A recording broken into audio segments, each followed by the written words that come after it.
widow walked into the temple with 2 tiny coins. Nobody noticed. Nobody cheered.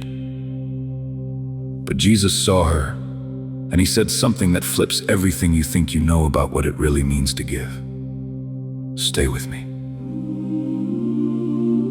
Welcome Back Saturday hits different today.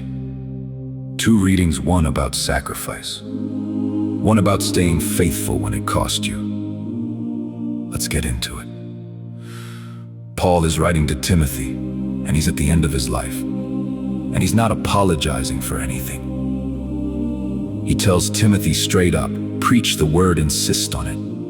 Keep pushing it, whether people want to hear it or not. Convince them, correct them, encourage them. Then he says something real, because here's what's coming, Timothy. People won't want sound doctrine anymore. They're going to collect for themselves more and more teachers who tell them exactly what they want to hear. They're going to turn away from the truth and chase after legends. But you, he says, you stay solid in all circumstances. Put up with hardship, do the work, fulfill your ministry. Paul isn't saying be popular. He's not saying be comfortable. He's not saying take the easy route.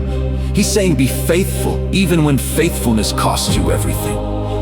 And then Paul looks back on his own life, and he says this: I've already poured myself out like an offering. I've fought the good fight. I've finished the race. I've kept the faith. Think about that for a second. A man who's about to die, and he has no regrets. Not because everything went smooth, not because the world treated him well. He got beaten, he got imprisoned, he lost everything. But because he gave it all, and he trusted that mattered. That's the foundation we need today. Now the Gospel, Mark 12. Jesus is sitting down near the temple treasury, the offering box, and he's just watching people give. The scribes come by. These are the important guys, the respected guys, the ones wearing the nice robes, the ones getting the best seats at synagogue. And they're making huge offerings, big public donations. But here's what Jesus knows that nobody else does. These same scribes are devouring widows' houses. They're taking from the poorest people while looking holy in front of everybody. Then a widow comes up. She's poor. You can tell just by looking at her. And she puts 2 coins into the box. 2 tiny coins. That's it. Jesus calls his disciples over and tells them something that should stop you cold. This widow has put in more than all the others. And the disciples are probably thinking, wait, what? She gave like nothing. These other guys gave huge amounts. But Jesus says no. Because all those people gave from their abundance. They had plenty left over. They could afford it. It didn't cost them anything. But this woman, she gave from her poverty. She put in everything she had to live on. 2 coins, that was her food money. That was her rent. That was everything. And she gave it anyway. Because she trusted, even when trust meant going hungry. That's the widow Jesus wants you to think about today. There was a man I knew who understood this. He wasn't rich.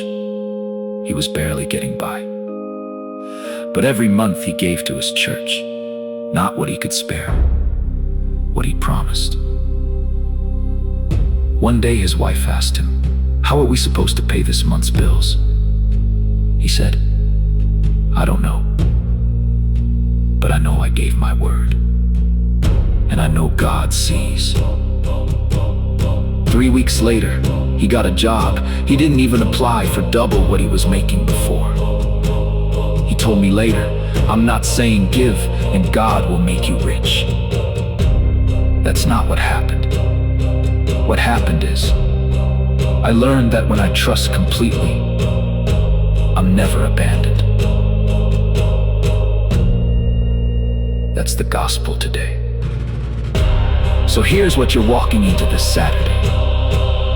Paul at the end of his life, no regrets, because he gave everything.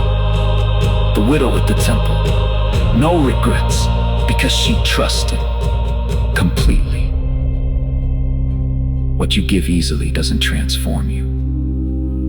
What you give from your comfort doesn't change the world. But what you give that costs you something, what demands real faith, that's what changes everything. Real faith isn't the leftover after you've taken care of yourself.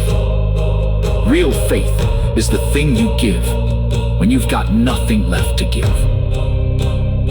If this reached you today, share it with someone who needs to hear that their sacrifice isn't wasted, that their trust isn't in vain.